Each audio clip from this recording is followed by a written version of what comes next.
Three, two, Oh, one. okay. Yeah, I just wanted to give you a heads up.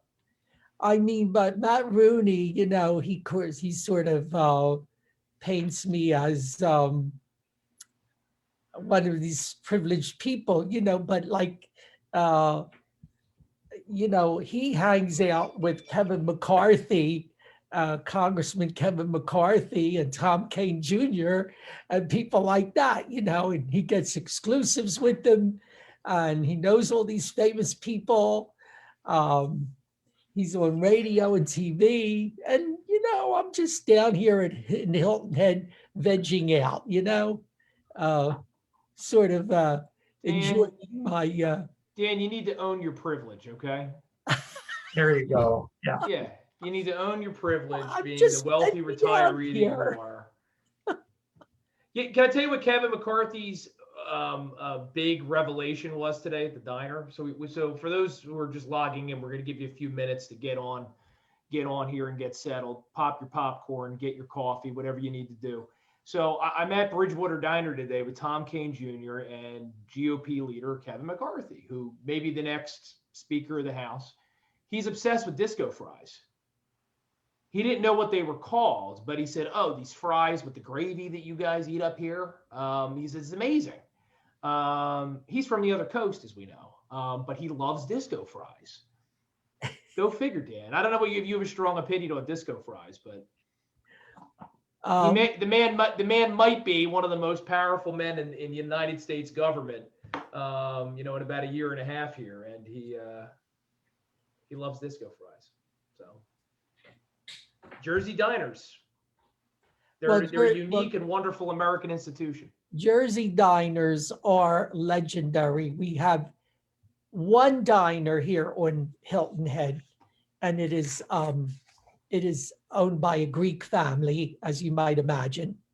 And I don't know whether the guy Nick is from Jersey or not. I've never ascertained that, but certainly it's sort of inspired by Jersey diners. But unless it's in Jersey, it's not really a Jersey diner. I mean, that's something unique to our state. It's very special. Yeah, no, I would agree with that. I think it's not bourbon unless it's actually made in the United States. So you can drink whiskey anywhere, but bourbon has to be from a certain region of the world. I feel the same way, Dan. I mean, there's some great little greasy spoons around the country, but there's only one New Jersey diner. All right, I see some people are logging on here. Good evening. I like your backdrop there, Matt. Yes, I decided that tonight I would go for something thematically appropriate. So we're going to be talking about energy and electricity, and I'm just getting myself charged up over here. This is a little dramatic. Usually you're the dramatic one on these things, Dan, but I decided to try to be a little theatrical in my own right. Wonderful. Dan, I also want to get another housekeeping item out of the way, too. You know that over at the Save Jersey store, we're selling magnets like they're going out of business. Your shirt has shipped. Oh, well, I'm really excited. I guessed your size. Oh, what did you guess? Well, I always think it's a fair assumption that when you're buying a shirt for a man of normal size, you can't go bad with a large when it's a cotton shirt because it's going to shrink a little bit. Yeah, that's pretty good. I usually take a medium or a large. So of course you wanted a medium is what you're telling me politely. No, it depends on the style of shirt or whatever. I'm worried it's going to shrink. I don't want to get you something that's going to shrink. Yeah, and it depends on how it's made, Will you wear your Fire Murphy Save Jersey shirt around Cherry Hill? That's the next question. Cherry Hill, yeah, I probably will. But better yet, I do occasionally, like I told you, I do occasionally go to Jersey Shore for the day. And I will wear it on the beach at Margate, and I will wear it when I take my walks on the beach at Margate. Fantastic. There are a lot of people. So fantastic. By the way, I want to tell you, I wore my Villanova shirt down here in Hilton Head today, And I had several people stop me on the beach and comment about Nova. They gave me the V sign. It's because Go- everybody from up here is moving down there. I keep worrying you're not going to come back. I met two people that Dr. Lesser would be interested in this. I met two more people today down here, Dr. Lesser, that relocated from New Jersey, and they're never going back. Yeah. They're never going back because of the taxes and every damn thing else. And one guy told me, my grandkids are still up there in South Jersey, in Marlton. He said, all right, he said it's a shame I'm not closer to them, but I still get to see them. I'm not going back, he said. So Huh.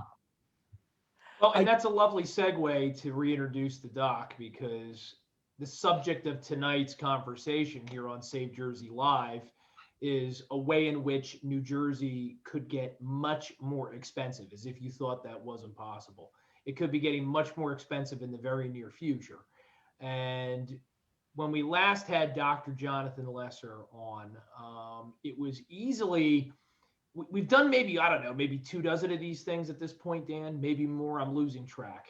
it's hard to believe. But yeah, we're cranking along here with Save Jersey Live. And it was easily right up there with Jack Chittarelli as one of our conversations that had really tremendous engagement.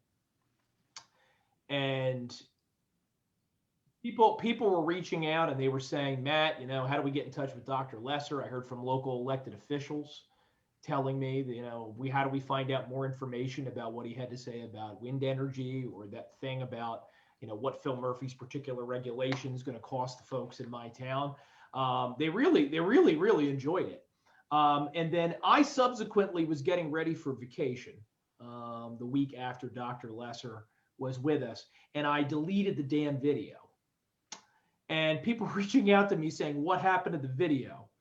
And, rather than admit that I deleted it through my own incompetence, I just pretended that it was some kind of very intricate strategy to build anticipation for the next Dr. Lesser visit. But, he's back with us. I'm going to give a little quick intro here in case it's the first time you're joining us for a conversation with Dr. Lesser. But the subject of tonight is not a rehash of last time, even though I'm sure we'll touch on some of the same information. Tonight, we're going to talk about a report which he's collaborated on with our friends and tonight's sponsor over at Affordable Energy for New Jersey, njaffordableenergy.com, to provide a little bit more detail as to what exactly we believe Phil Murphy's zero emissions energy master plan is actually going to cost the people of New Jersey. Dr. Jonathan Lesser is the president of Continental Economics. He's got almost 4 decades of experience working for regulated utilities, the government, as an economic consultant. He's provided expert testimony before FERC, which, for those of you who don't know, that's the Federal Energy Regulatory Commission. He's testified before international regulators. He understands the economics of energy better than anyone I've ever spoken to on the subject. So, Dr. Jonathan Lesser, welcome back to Save Jersey Live. We appreciate you being here.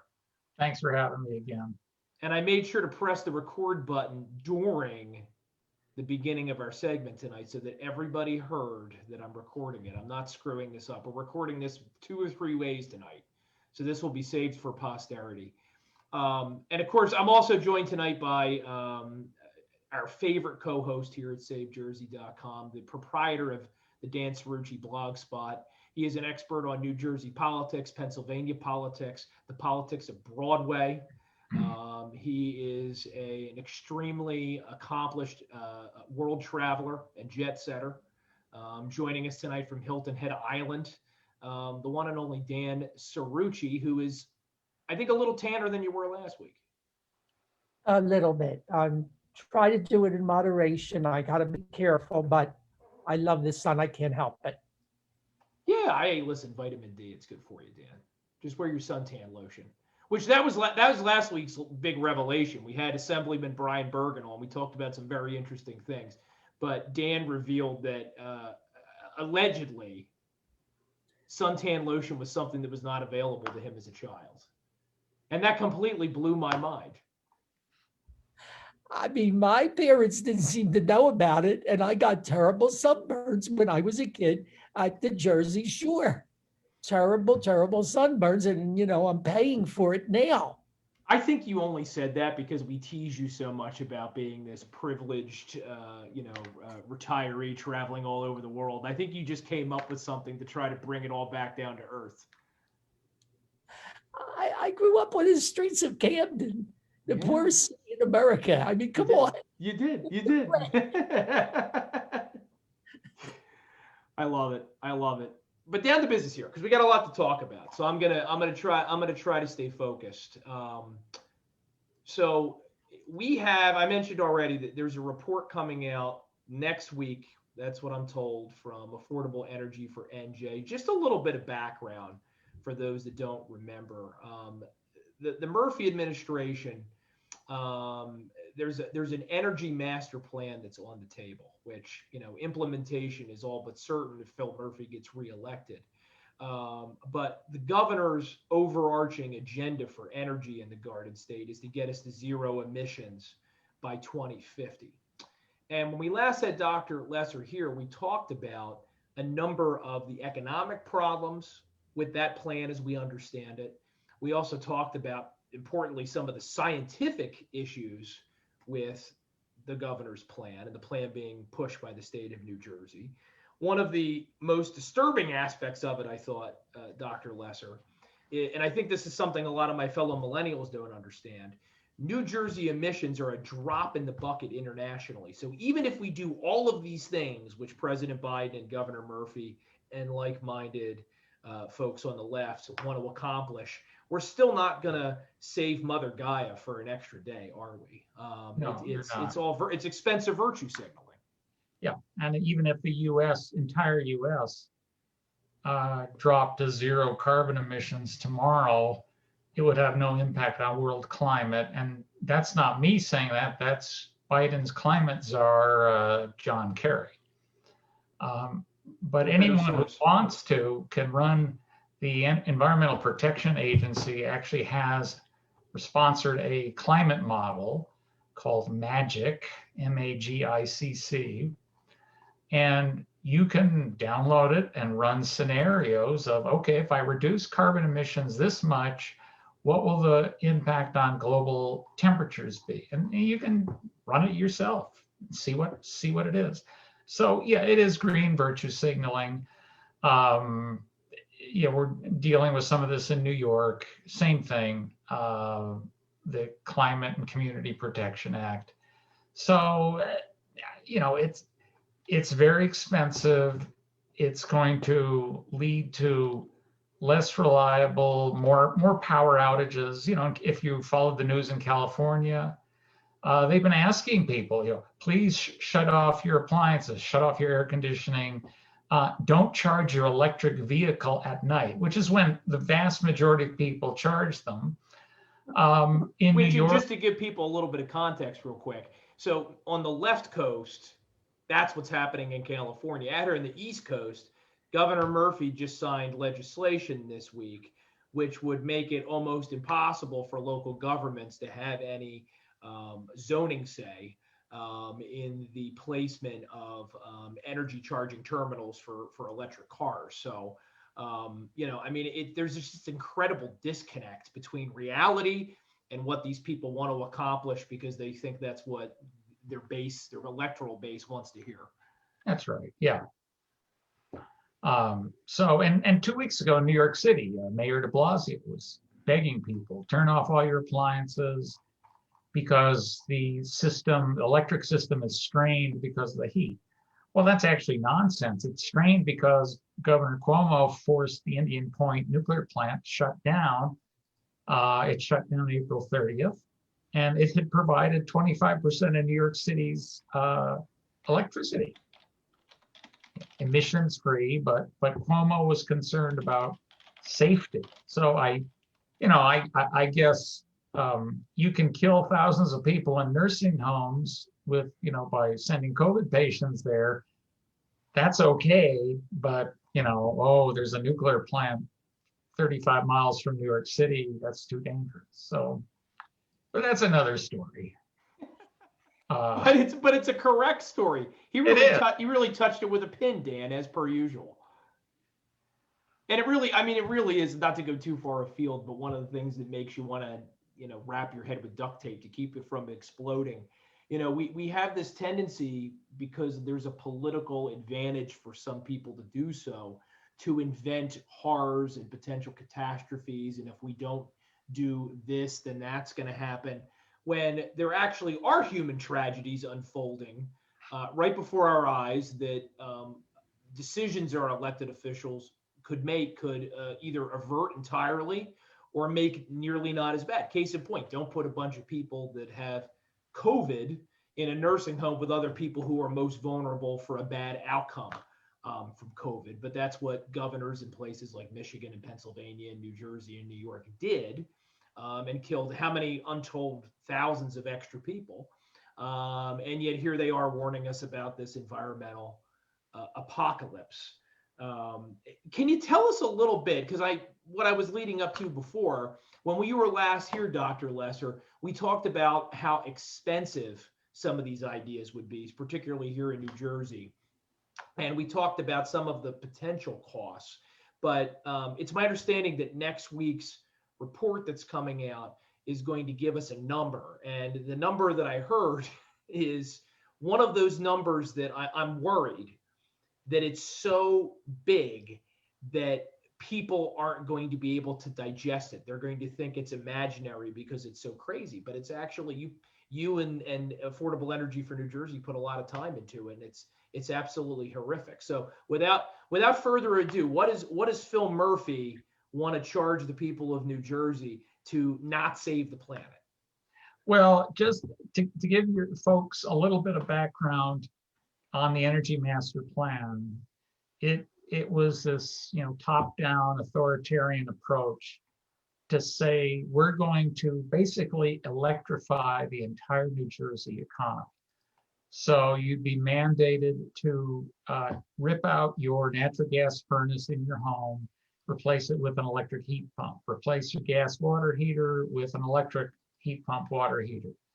Restaurants wouldn't be allowed to have gas stoves, to cook meals. And if you're, like to cook like I do, and probably Dan does, they don't work very well. So it goes through all of that, electrifying buildings, building renewable energy, like all the offshore wind Governor Murphy wants to build. And so we looked at the Energy Master Plan has 7 different broad strategies, including electrifying transportation, putting in all renewable energy, massive investments in energy conservation, energy efficiency, like insulating buildings, light bulbs, LED light bulbs, that sort of thing. Electrifying buildings. Some of them don't make a lot of sense. Decarbonize energy systems is one of those. And, I read through the EMP, so everyone else doesn't have to. And I really can't figure out what the heck they're talking about. There's also community energy planning. So the administration plans on having these energy advocates go into low-income communities and communities and what they call environmental justice communities. And somehow they're going to have all their local energy. And again, you scratch your head because a lot of it is just sort of nonsensical. And then finally, there's one for just subsidies for clean industries. So that's otherwise known as payola, I believe, is the old term. So what Affordable Energy asked me to do was go through the plan and try to figure out what are the costs. So because the BPU, the Board of Public Utilities in New Jersey, has not released a cost projection despite the fact that this thing is moving forward. That's correct. And that's an interesting story people should be aware of. The BPU hired Rutgers University, their Center for Energy, to analyze the costs of the electricity energy master plan. And the report was finished, but the administration and BPU are sitting on it. And so you can't get a copy of the report. It's not available apparently by Freedom of Information because it's still technically a draft report. But what's interesting is that the head guy at Rutgers, Frank Felder, who's a professor there, is mad because they won't release the report. We don't know what's in it. And so the BPU said they were going to hire a new consulting firm to help Rutgers out with the costs. Well, apparently, as of this date, they have yet to even go out with a request for proposals for this new consultant. So, you have this grand plan, and the administration apparently refuses to even release any estimates of costs it has or hire somebody new. So we don't know what's going on. Yeah, and it's not your job to provide political analysis. I know that's not your area of expertise, but I mean, I'm just going to say it. I mean, what other reason is there for a delay other than we happen to have some elections coming up, and it would not be advantageous for the people in charge for the voters to know how much this is going to cost? Yeah, that's probably the answer. I mean, so let me get back to the bottom line. I came up with a range of costs this is between 2021, this year, and 2050. And in 2050, that's when everything is supposed to be zero carbon. We're all, unicorns will be prancing about. The world will be saved, that sort of thing. So in 30 years, I estimated that New Jersey, to do this, it's going to cost between $300 and $500 billion. That's $30,000 to $50,000 per person in New Jersey. So imagine you have a family of four, and you just were given a bill for $200,000 additional on say your mortgage. Here you go. Here's the 30-year bill. And that my estimate was based on, the big areas are electric vehicles and electrifying all transportation, because that's going to, right now, there's 6 million cars registered in New Jersey. They want to get rid of all of them and make them electric. The administration has proposed, I think, to ban the sale of new electric vehicles or new gas-powered vehicles by 2035. I don't know yet if that's actually legislation that's passed and signed by Murphy, but it is a proposal in the Energy Master Plan. If you're driving a big pickup, you need to haul stuff. Well, too bad. Electric vehicles don't pay gas taxes. Right now, they're exempt from New Jersey's sales tax. So if you go out and buy a $50,000 electric vehicle, you don't have to pay the 6.5% tax. They don't pay to maintain the roads. They get special, you have special access to HOV lanes, that sort of thing. So, that money is going to have to be made up from somewhere. And they're planning to subsidize those electric vehicles on top of the federal subsidies. And the Biden administration, by the way, is proposing to increase the subsidy on electric vehicles. They're going to do away with the 200,000 vehicle cap. So right now, Tesla, if you buy a Tesla, for example, you don't get the federal subsidy because Tesla's sold more than 200,000 vehicles. The Biden administration wants to get rid of that cap, raise the price, the subsidy to $12,500, as long as you buy an electric vehicle that's less than $80,000. Most people aren't going to go out and buy $80,000 vehicles, gas powered or electric. They can't afford that. So this is really subsidies for the wealthy. And it's also, I mean, all of this is really a regressive tax, because something that you said or didn't say earlier is that, it's not as if these energy taxes, these indirect and direct energy taxes we're talking about, are somehow pegged to people's income.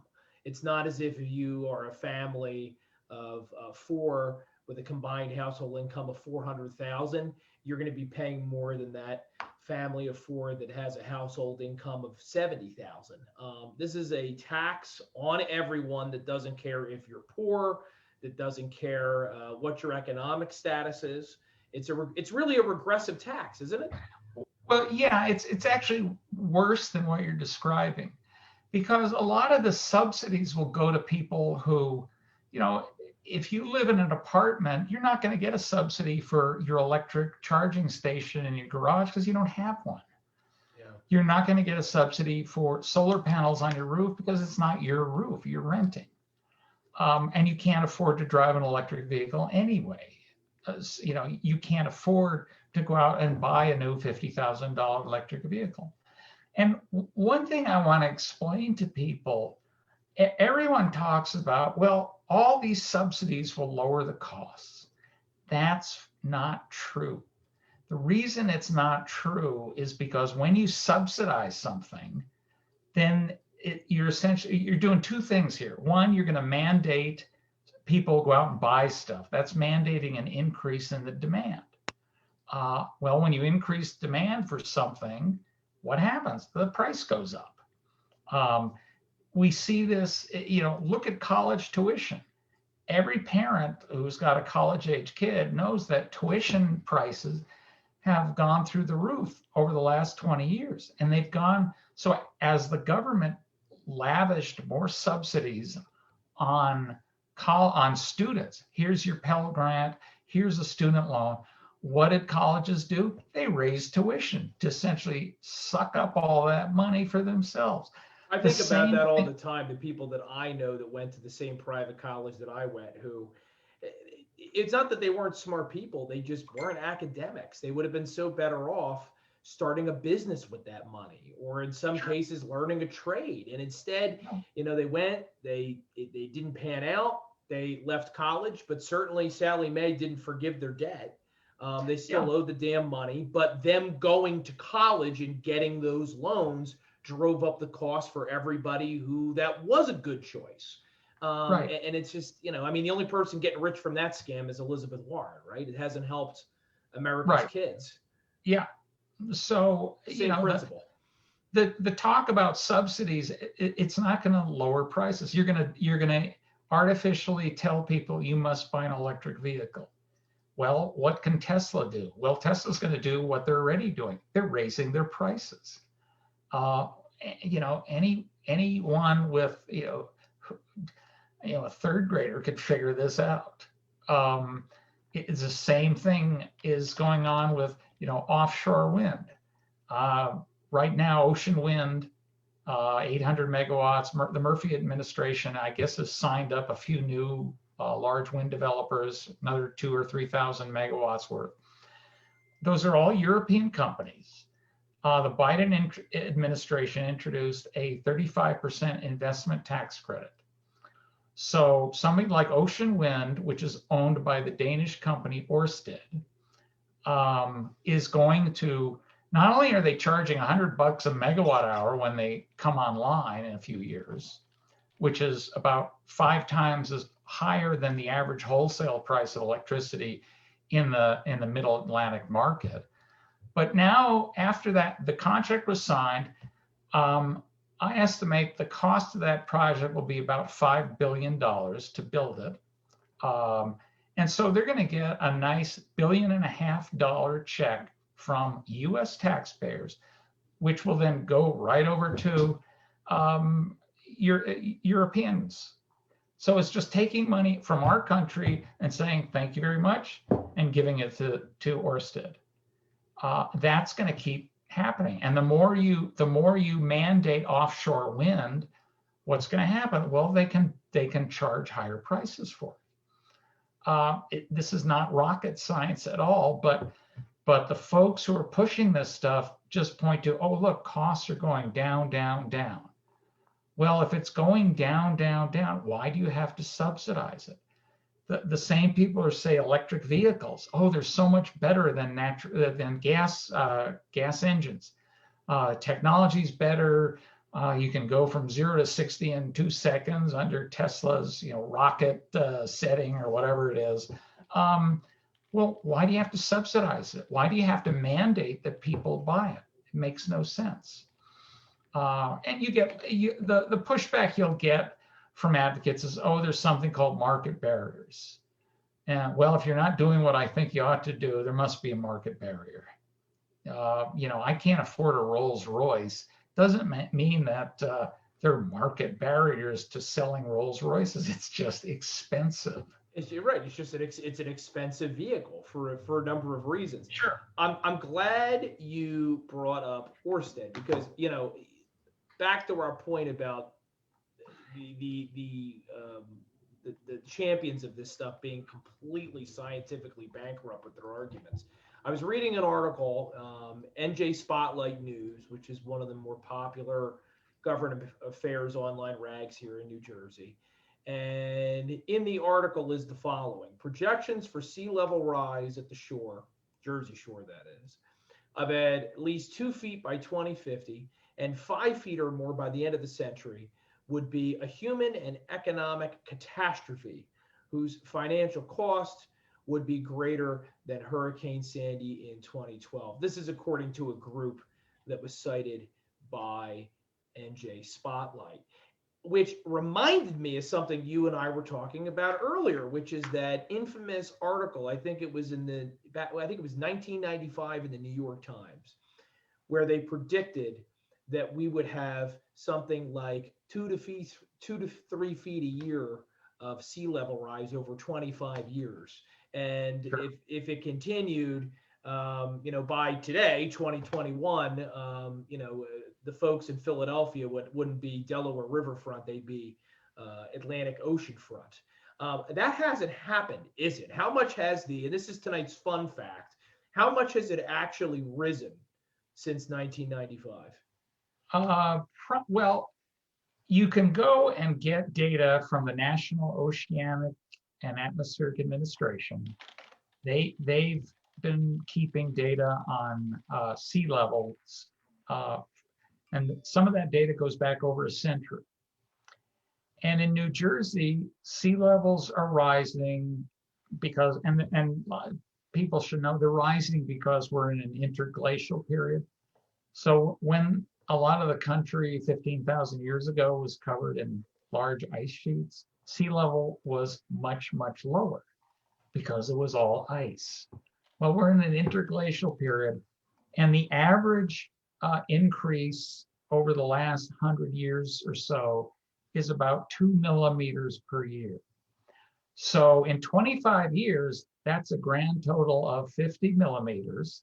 50 millimeters is 5 centimeters, which is about 2 inches. So predictions 2 inches is a hell of a lot different than what's 25 times 2.5, right? Yeah. That's about 62.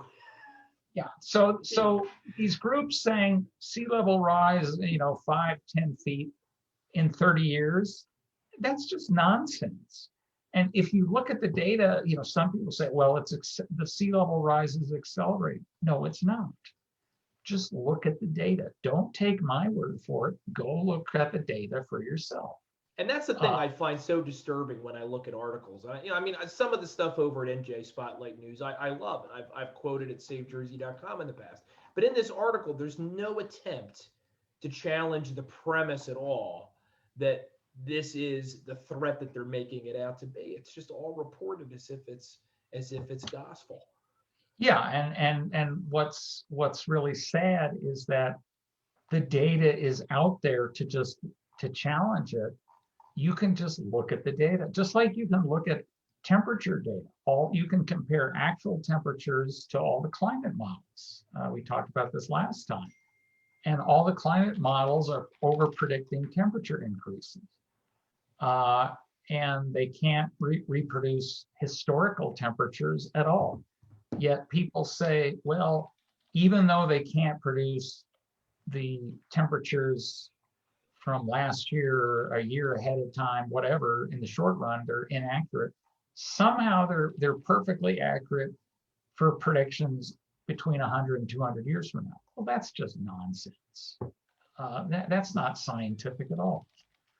And you know, any forecaster, which is what I started my career as, would know that's just nonsense. So, and what's sad is for people in New Jersey, the administration wants to spend all this money, you know, hundreds of billions of dollars to solve a problem that is, they won't solve, it won't have any impact, and it's not that serious an issue. They make it sound like, oh my God, if we don't do something about climate change, we're all going to be dead, or what, in 10 years, 12 years, whatever the latest prediction is. Or maybe we're all dead already and we just don't know it yet. It could be that we're in some kind of extremely elaborate matrix. I mean, sometimes American politics feels like we're stuck inside some kind of hellish computer program. That's right. So, you know, I look at these costs and go, who's going to be, is this going to save the planet? No. Is it going to have any measurable impact on climate? No. What's it going to do? Well, you're going to see electricity prices go through the roof because all this stuff is so much more expensive. And if it was so wonderful, why are people, you know, you mentioned New Jersey just passed a law to essentially overrule home rule. New York did this a year ago to essentially shove all these facilities down locals' throats who don't want it. Why do you have to do it if it's so wonderful? Why do you have to subsidize all this stuff if it's so cheap? So when you see a moral panic kind of element to the entire thing, because we just talked about how they want to override local zoning boards, and then something else that happened today, Gina McCarthy, who is the Biden administration czar for this kind of stuff, which, by the way, I'm so tired of hearing people labeled as czars. It's kind of like, remember Diva several years ago? Everybody who was a singer and also happened to be female was a diva. You know, I'm sure this is something, by the way, that we could get like a whole hour out of Dan Cerrucci on, about the overuse of the word diva. I'm sure that drives you nuts, Dan. What a diva is, yes. Yeah. No, absolutely. We just completely continue to overuse terms, and we use them so absolutely poorly. But I mean, you know, ultimately, the cost of this stuff is just astronomical. It's accomplishing no good. And the Biden administration is now signaling that if Congress isn't going to do something about their clean electricity mandates, that they're just going to forge ahead anyway with executive action. Again, something that would be, I got to be careful with my language here in this environment. We could argue that's an anti-democratic approach to governing. Particularly for something this big and this expensive, but it's also something you would do if you honestly thought that there was a clear and present danger, and there's just not, is there? I don't think so. You know, everything I read, it's not like, I know some people like to accuse me of being a climate denier. I don't even know what that means. You know, is the climate changing? Of course it is. Does humankind have something to do with it? Yup. Is it the end of everything and should be the only focus of what we're doing? And we can ignore like access to clean water, you know, third world education, vaccines, all this other stuff, all these other issues, you know, should we just set all that aside for climate change? I don't think so. You know, and so what you're going to see in New Jersey, though, is huge costs imposed on the people who can least afford it. You're going to see businesses seeing, you know, who see much higher energy bills and having to do all these mandates to spend thousands upon thousands of dollars to electrify their buildings, their businesses, will just, you know, pack up and leave. They'll go to states that are less costly to operate, which means they're going to take all the jobs with them. So you know, and you'll have basically the highest income levels of people in the state benefiting because they'll be getting all the subsidies. and everyone else will be, basically forced into more poverty. And we should Why say would this you- is not something that's unique to you and affordable energy for New Jersey. And when I say unique to you, I No, mean this notion that this is going to be a hugely expensive investment. Um, I actually was doing some research the other day in preparation for tonight, and I found a report, and it's through the Heartland Institute, and they looked at on a state by state basis the cost to electrify generation, transportation, buildings, all of these things we're talking about to 100% renewable, which is what Murphy says he wants to do here by the middle of the century, and which the Biden administration has talked about. Their latest obsession is buses, which that's probably worth the discussion unto itself. But the Heartland Institute put the price tag at $757 billion. So they went even higher. I don't know if we know exactly what the difference is there. Maybe it has something to do with how they're calculating the cost of businesses to electrify. I don't know, but I mean whether it's 500 billion or 757 billion, I mean there's no way. We were talking about this, Dan, while you were trying to log back on. You're having technical difficulties down there in Hilton Head. This cost is going to be passed on to taxpayers, and it's going to be passed to rich taxpayers and poor taxpayers alike. And it's going to be a tremendous burden. It's going to be like having an extra mortgage added to your financial burden in this state. And I mean, we can ill afford it, can we, Dan? and what's very sad is that I mean the energy master plan talks about, oh, we're going to subsidize this, we're going to get private investors to do this and provide funding, as if all the money is going to come down from the sky and it won't cost New Jerseyans anything. Well, that's simply not true. Now the EMP, even under their rosiest scenarios, they said the average increase in cost to New Jersey is $2.3 billion per year.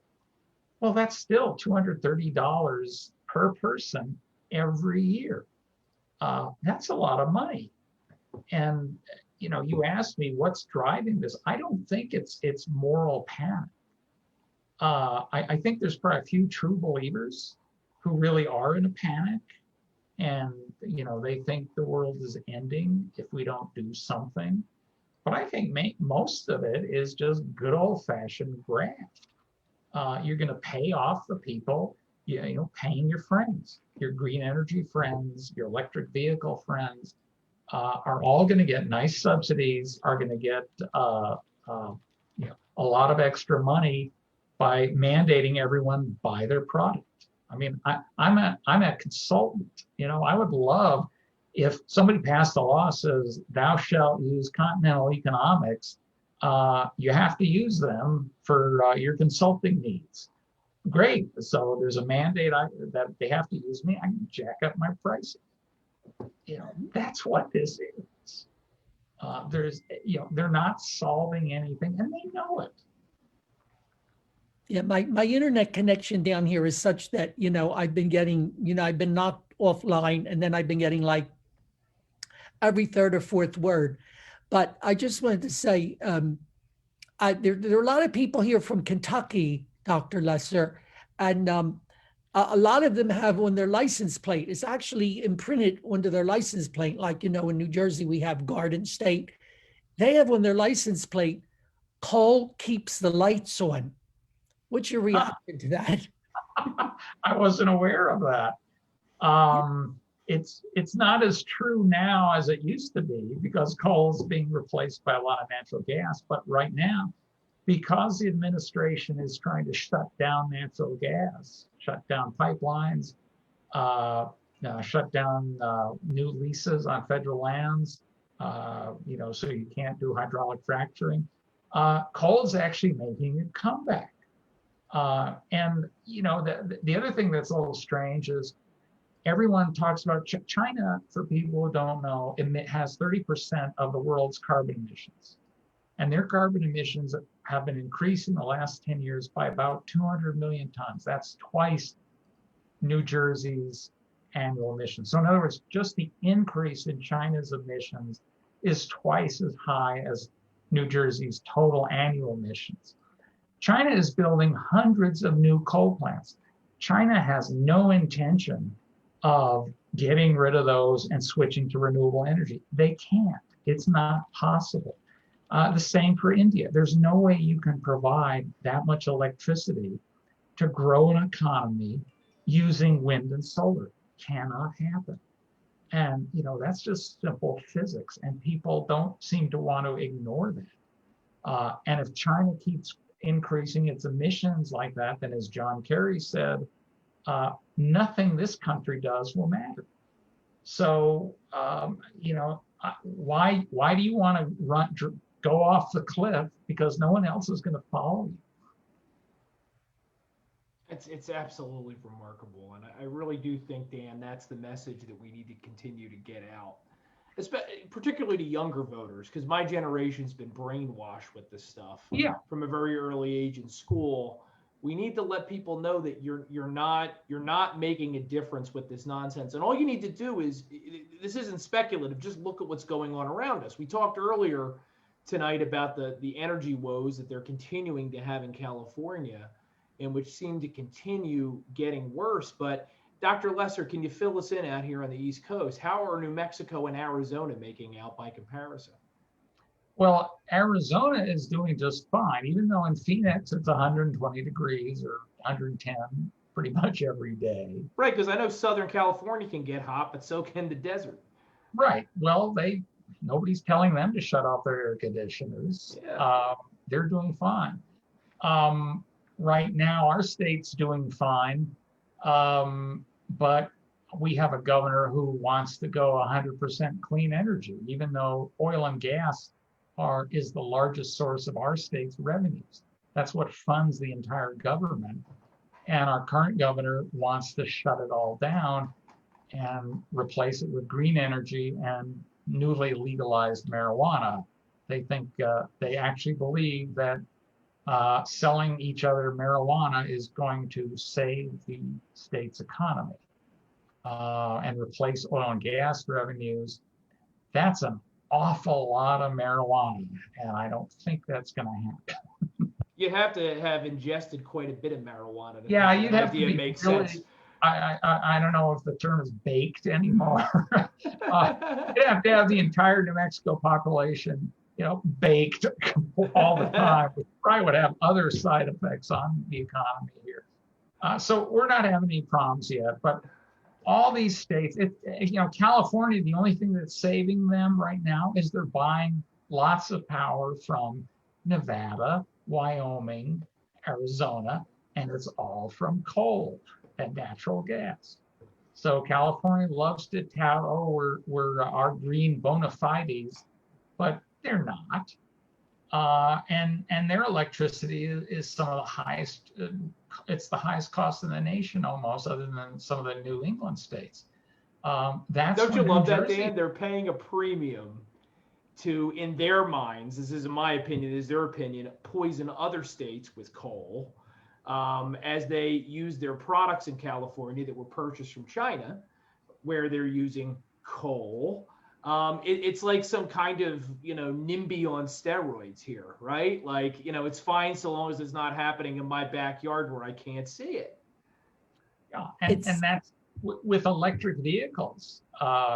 People don't realize where all the materials for the batteries are coming from. All the rare earth metals that are needed for wind turbines, solar panels, electric batteries, China. Cobalt is mined in the Congo, which uses child labor and slave labor. Apparently that doesn't, environmentalists don't care as long as they can drive their Tesla. It's not their problem. It's the hypocrisy is truly stunning. Yeah, I knew about the rare minerals, and I think we spoke. I seem to recall we may have spoken last time about the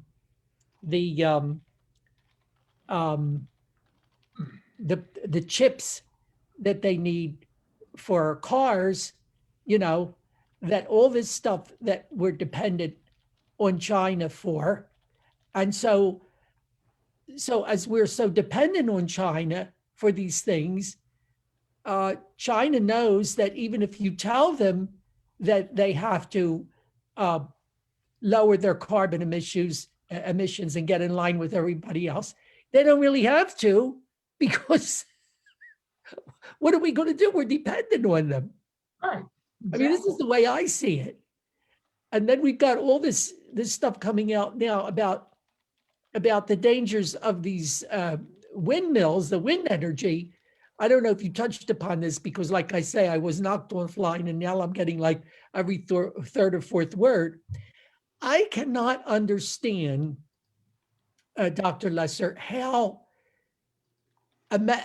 why it is so difficult for a message like yours to get out to ordinary people, why we're facing, or even to the media, why we can't even get another point of view expressed without people becoming hysterical and calling people deniers, liars, and every damn thing else.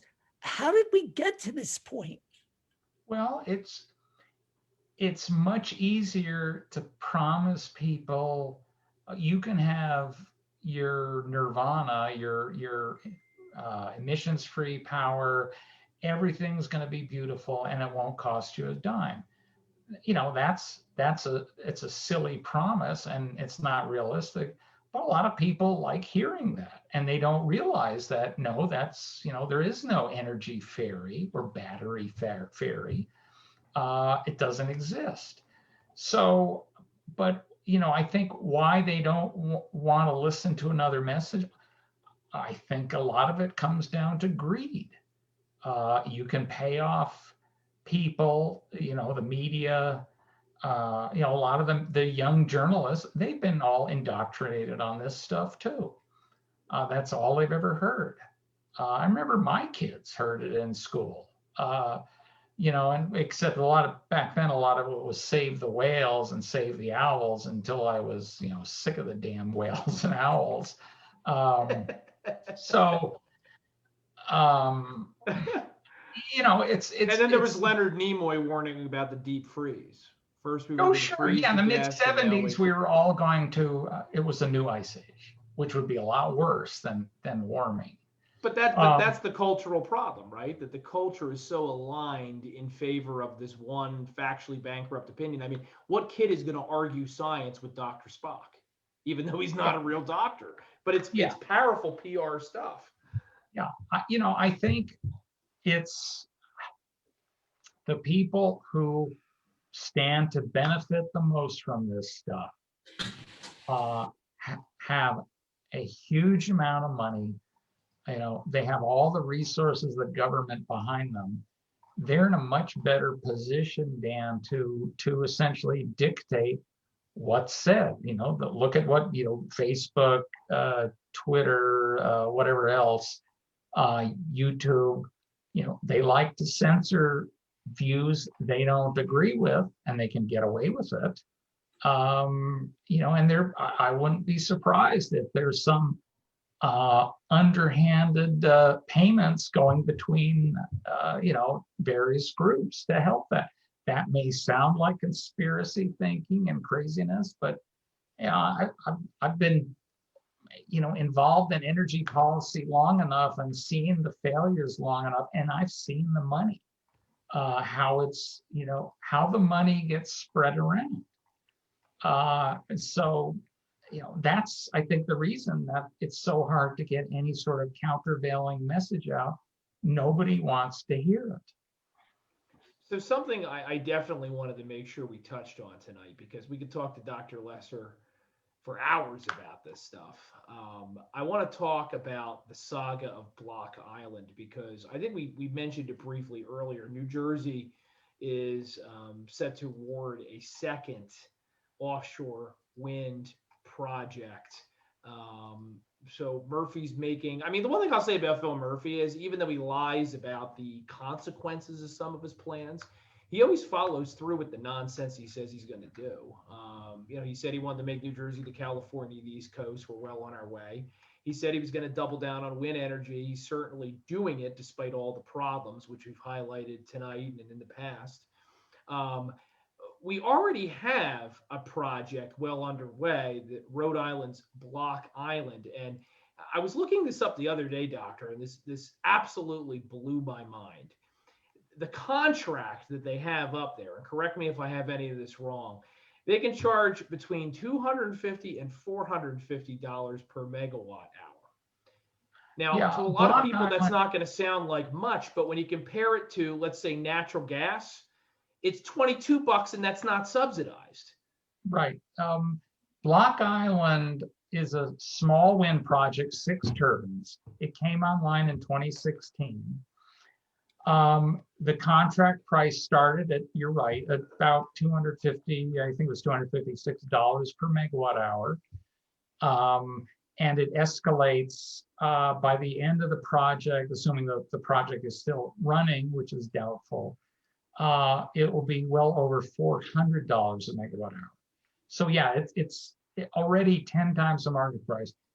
The other thing that happened is last year, the undersea cable, or the cable that they laid on the ocean floor up onto the beach to hook up Block Island, hook up the wind turbines to a substation, that cable became exposed. So they had to shut down the project. I don't know if it's back online now or not. It was shut down. They had to redo it entirely, at a cost of millions, which ratepayers are going to pay for up there. And it's just silliness. The other thing people don't realize about the offshore wind in New Jersey and everywhere else, Ocean Wind, for example, their contract with Ørsted formed a limited liability company whose only assets will be the turbines, the wind turbines themselves. Now, under US law, the Bureau of Ocean Energy Management requires that at the end of the life of an offshore wind turbine, it's got to be decommissioned. You got to take it down. You've got to remove the foundation. You've got to remove everything, except the contracts don't specify anything. They don't have to do anything. So when at the end of the economic life of those turbines, Ocean Wind can simply walk away because there's no assets to the company, basically bankrupt, and leave the entire decommissioning bill to New Jersey ratepayers. And that's all up and down the entire coast. All the wind power that's being developed now, none of the contracts that have been signed have any requirement for decommissioning. That's going to be hundreds of millions or billions of dollars in decommissioning costs. And it's very different than with nuclear plants. Nuclear plants have very strict rules. Every year they must contribute a certain amount to a decommissioning fund. And that fund gets adjusted as the income in it grows or doesn't grow based on the cost of decommissioning at the end of the life. Not so for offshore wind. And this is a huge issue that people don't seem to be aware of, and the politicians aren't saying a thing.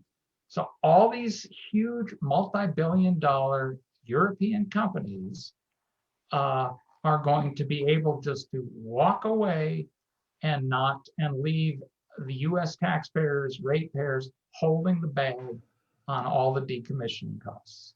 And this is what terrifies me, because then on top of that, we're going to have environmentalists litigating the transmission line issues, which is going to be an additional expense. And then after what you predicted happens, Dr. Lesser, these things are just going to be ugly giant pinwheels off the coast of New Jersey. I don't know if you've ever read, Dan, that book, Weird New Jersey, where they profile strange sites around the state. It's going to be the cover of Weird New Jersey. They're going to be completely useless, and it's going to be tremendously expensive. Dr. Lester, something I did have a question about, because this is something that we were asked last time you were here. We had a lot of feedback, most of it positive. I was emailed by someone who was a self-described millennial who said that they were intrigued by some of your arguments, even though if they weren't sure they agreed, which, by the way, I thought was kind of funny because you didn't really state a lot of opinions. You just gave a lot of facts. You can disagree with opinions, but I mean, facts are facts, right? But in any event, they wanted to know, and I kept this one on my back pocket, if there was any green initiatives that you thought were worth pursuing. As you mentioned before, despite how it's cast by the media and by the culture and by the people that are behind this stuff, we don't believe that the climate doesn't change. We just don't believe it's changing the way and by the reasons that they're saying it does. But is there any initiatives out there that you think are worthwhile, even if we should go about them in a different way? Yeah, absolutely. I think the main one is nuclear power. If, the founder of Greenpeace said, if you're not in favor of nuclear power, you're not taking climate change seriously. So did James Hansen, the former NASA scientist who was talking about climate change back in the late 80s. So over 30 years ago, he said, if you don't think nuclear power, if you're against nuclear power, you're not serious about dealing with this. So, what I'd like to see, there is some technological innovation, but the pace is so snail-like. The NuScale, the small 50 megawatt reactors. Now that project, will go online at the Idaho National Engineering Laboratory, I think in the late 2030 now. It's just a glacial pace. But if you really wanted to do something about climate change, you got to build a lot of nuclear power. And this country's turned its back on it because of hysteria about the dangers of nuclear plants. And compared, the danger, it's non-existent almost. Everyone remembers the China Syndrome movie, the thing's going to blow up. Or the waste is a nuclear waste, which can be reprocessed and used over and over like France does and has been doing for decades. Terrorists are going to steal and make bombs. Well, it's never happened yet.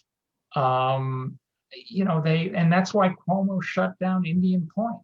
Oh my God, it's too risky. It'll poison the whole New York water supply. I mean, this is just nonsensical stuff. What's risky is being a woman or a nursing home patient within 100 miles of Andrew Cuomo. Yeah, and so on the one hand, this isn't risky. He subsidizes the nukes upstate, $500 million a year, but he makes Indian Point shut down, which is part of it. Well, not in my backyard. So if the plants upstate have accidents and kill lots of people, apparently that's okay, but not New York City people. So yeah, in answer to your that email is, yeah, do that. But I would also tell that person, don't panic over it. What you're reading about all this, the world's going to end, is nonsensical. Do the research yourself. And don't take my word for it. Go look at, there's climate scientists who, like Judith Curry, formerly at Georgia Tech, they're experts on this stuff. Richard Lindzen at MIT, they know infinitely more than I do. It's just not that big a deal. Read stuff written by Bjorn Lomborg, he wrote The Skeptical Environmentalist years ago. I'm a big fan of Pandora's Promise, which I don't know if you can really find it anymore on streaming because the message is not that popular. But I mean, it starts out with a very skeptical lens towards nuclear energy, and through the course of this documentary, they kind of realize, like, hey, as Dr. Lester's saying, if we're going to have a clean energy future, if we're going to be good to the planet, nuclear energy has to be a cornerstone. Yeah. Plus, people need to realize carbon dioxide is not an enemy.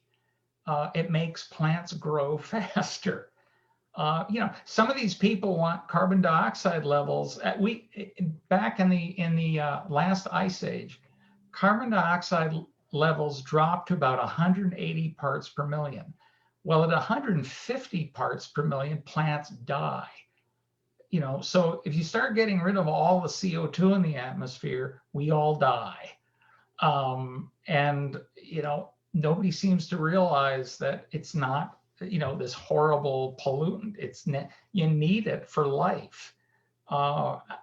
It's just, again, and they come up with the pre-industrial temperature is somehow optimal. Why? There's no even definition of pre-industrial, but in the mid 1750s, for example, we were still at the tail of the little ice age. The Potomac River was freezing. People were starving in Europe. Why is that the optimal climate? What does that even mean? Right, having a climate where you can grow crops, I would think that would be preferable. During the Roman Empire, temperatures were a lot warmer than they are today. And you can look that up and find out with temperature records. What was wrong with that? They had great harvests, etc. So it's just, there's so many assumptions here, and none of it makes any sense. And it's just, it's all, as far as I can tell, it's panic porn. People love to be scared to death. And, whether it's COVID-19, oh my God, you're going to drop dead. If you're within 100 feet of someone wearing 5 masks and a hazmat suit, they love, apparently there's people in the country just love to be terrified about and are so risk averse, they're afraid to do anything. I think that is such an important point you're making, because we tend to analyze this as people that are interested in public policy like you are, as people that are fascinated by politics like Dan and I. We look at it in terms of, okay, what is the interest of the person that's pushing this stuff? But it's equally important to analyze why people choose to digest it. And maybe it's the same reason we love Halloween and we love horror movies and we like walking through haunted houses. There's something in us that we gravitate towards danger. Maybe we're not quite human moths of the flame, but there's a fatal attraction we have to this stuff. And you're right, very little of it makes sense. But once again, Dr. Lesser, we appreciate you joining us on Save Jersey Live to at least try to, if not make sense of it, because I'm not sure some people will ever be able to be penetrated by the logic of what you're arguing, at least make the rest of us feel like we're not crazy, because we know we're not. But I'm going to look forward to seeing the report next week. The report's coming out next week, Dan, where we'll have something we'll be able to write about and circulate and try to advance this argument as we head into the fall. So I know I'll be looking forward to it. You'll be reading it, Dan. Maybe at your next vacation spot.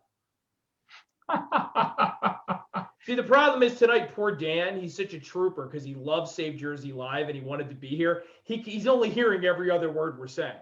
I could be saying anything about you right now, Dan. But one of the things that drives me nuts about the people that are lecturing us about all of this is that a lot of them, an awful lot of them, and they recently went to a conference where they all arrived in private jets. They went to a conference on energy, and an awful lot of them are living in the lap of luxury. Okay, Governor Murphy himself is living in a home that was most recently home and property that was most recently assessed at $9.7 million. Okay. He's living in a house that's more than 7,000 square foot on almost 6.5 acres. You can imagine somebody posted something about the number of rooms he has on that property and other buildings in addition to the house. And I think he's got tennis courts and whatnot. You can imagine the amount of electricity that he is using for just him and his wife. And I think it's 3 kids that he has.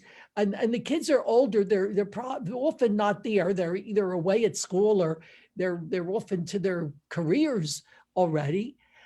And this is repeated over and over among the people who are haranguing people like me that lives in 1,200 square foot, haranguing me about using energy. What the hell is this about? Well, it's I think the expression, Dan, is rules are for the little people. We saw that with COVID, all the politicians imposing mandates, then breaking their own mandates. I don't know if Murphy did that or not. Well, he restricted public gatherings and then proceeded to go to a George Floyd march. Which, regardless how you think about that issue, the point was that the governor had First Amendment rights. Sure. Well, you can't. But the rest of us. I've been told by noted epidemiologists that you cannot contract COVID if you're protesting. That's right. The virtue signaling creates a protective barrier around you. That's right. That's right. It's science. Yeah. That's what bothers me the most is hypocrisy. And I get accused all the time. I'm on the Koch brothers payroll. I'm on Exxon's payroll. And my answer is always the same. I wish I'm not. If somebody wants to challenge I'm a numbers guy. If somebody wants to challenge my analysis and models, go right ahead. Could there be errors? Absolutely. Everybody makes mistakes. But what I get is, not challenges to that. It's, you must be on the Koch brothers payroll. So that tells me, well, you got nothing. You can't argue the facts. So you're going to resort to character assassination. And that's what we have a lot of now. No one wants to debate actual issues. No one wants to examine assumptions, models, in a rational way. Is it right? Is it not? And nobody has a monopoly on the truth. But it's, actually doing the analysis and looking at the data and going through all that takes work and effort. So much easier to just, yell at somebody like, Matt's a Trump QAnon member, lizard person or whatever. By the way, our governor is running for re-election here. And there was last month she had a rally in downtown Albuquerque, and there were some, protesters there because, well, I won't go into our politics for your listeners. And so she looked at all of them. Oh, they're just lizard people. They're not my constituents. They're all, Republican lizard people. Okay, but it's okay for her to order an assistant to go to a jewelry store that she ordered closed during COVID to buy the jewelry she likes. Force them to open for that. This is the problem with the left, right? In 2021, it's elitism, which you and Dan are touching on. It's also when all of your beliefs are simply articles of faith. It's impossible to have a debate. It's not like the old days where a Democrat and a Republican could sit down and the Republican could say, here's my facts-based argument for a flat tax. And the Democrat could say, no, actually, a progressive taxation system is better.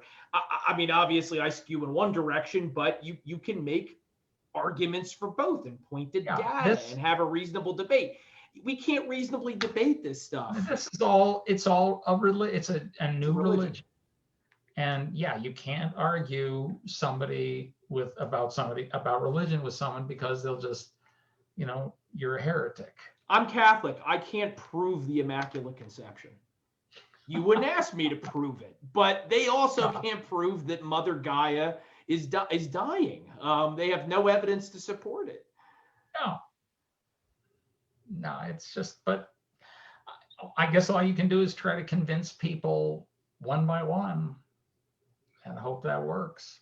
Well, and that's what we're going to do with tonight's video. We appreciate everybody who again tuned in to Save Jersey Live, but we're going to push this far and wide immediately, but also between now and the election, because at Save Jersey, even though we make no bones about the fact that we're a right-leaning website, I'm a proud conservative Republican. I rarely ever, and you know this, Dan, if you can hear me, I would never tell people how to vote. We generally don't endorse people. We just want people to get the facts they're not getting from the legacy media and engage and have an intelligent conversation with someone like Dr. Lesser rather than just regurgitating what they're getting from the real lizard people that control the levers of power in the media establishment. Um, and we are so grateful to our friends again tonight, our sponsors at Affordable Energy for New Jersey, njaffordableenergy.com. They're what make these kinds of conversations about energy policy in New Jersey possible. They're talking about energy policy that actually works. What we're talking about tonight, they want to have a discussion that's rooted in facts, that's rooted in real world examples. Well, why is New Mexico, why do they have the lights on and California doesn't? That's the discussion they want to have. They don't want to deal in fantasy and unicorns and leprechauns and all this other nonsense that appears to form the basis of the New Jersey Energy Master Plan. Dr. Lesser, I know that we can keep in touch with you through Affordable Energy for New Jersey because you're doing a lot of work with them. Can we find you anywhere else? I don't see you on Twitter, which may be one of the reasons why you've been able to retain your clarity and your sanity. I have never been on Twitter. I don't have a Facebook account, never will. I can't stand that stuff. I know Affordable Energy New Jersey uses it. It's probably useful for other things, but not me. If probably the best way, I have a website for Continental Economics, but that's really my energy consulting work, and I don't frankly update the website very much. So, but if people have questions, they can contact me through the Manhattan Institute, where I'm an adjunct fellow, or they can contact Affordable Energy New Jersey, and I'm sure Mike McCarskey will put them in touch with me. And if they have questions, I'm happy to try to answer them. And we'll do the best we can to try to pull you back from time to time. Absolutely, I really enjoy coming on and talking to you and Dan, and thanks for having me on. The feeling is mutual. Thanks for joining us. And I know that every time it's affordable, it's informative, rather, it's fun. We hope it's affordable, the solutions we come up with. And we know that for better or for worse, New Jersey continues to come up with these half-baked ideas. So there's always going to be a need for someone who can break it down. Dr. Jonathan Lesser, thank you so much for joining us, sir. We will be in touch. And Great. Dan, I appreciate you making it happen tonight. Even though you're on vacation and you're having internet issues, the deep state is doing the best they can to try to keep you from being able to participate. But you're here because you're a winter soldier, Dan Cerrucci. Thank you. You're not a sunshine patriot. Next week I'm going to be in the Outer Banks. Maybe I'll have a better connection there. I don't know what I did the best I could tonight. You're slowly coming up the coast. You'll eventually get back to New Jersey by Labor Day. Eventually I will be back. I'll meet you at the Cape May Lewis Ferry, Dan. I'll meet you at the dock. And for those of you, regardless of where you are, vacationing or where you're going to be over the course of the rest of the summer months, we know that in years past, before the internet, summer was a slow time in politics, but no more. And in New Jersey, we just can't afford to take the summer off. So we're going to continue to not only produce fantastic daily content at SaveJersey.com. We have more great Save Jersey Lives coming up in coming Wednesdays. Next week, 8 p.m. Eastern Standard, we have State Senator Declan O'Scanlan, who has been, in recent months especially, one of the more vocal critics of the Murphy administration's COVID policies. And something that I know Dr. Lesser would appreciate about Declan O'Scanlan is, even though he's a legislator, he's not a scientist. He's somebody that actually reads. He believes it's his job as a legislator to actually look at this stuff. And he's put out some fantastic data during the course of the pandemic, pointing out how New Jersey was performing under its onerous restrictions imposed by the governor by executive order compared to states that were not following those restrictions. And surprise, surprise, they were all eating our lunch and continue to in many ways. So we're looking forward to speaking to Declan. And then the following week, July 28th, we have our good friend Anthony Calandro, Second Amendment expert, gun range proprietor, all around fantastic guy, NRA board member. And he's going to be here to talk about his new book, which I'm very excited about. And then we're going to have some more candidates coming, beginning at the end of, I think, mid-August. I think August 18th, We have Amber Barat and Michael Kirsch from Somerset County. They're running for commissioner up there this year. Many, many more guests in between and after as well. But I'm kind of giving you a little bit at a time, folks, because it's information overload. Thank you again to Dr. Lesser for joining us tonight. I am Matt Rooney for SaveJersey.com. Thanks to my friend Dan Cerrucci for joining us. We will see you next week. In the interim, stay safe, stay sane, and keep doing everything you can to save Jersey. It's worth it. Not just for the beaches, but also those disco fries we were talking about. Have a great night, everybody.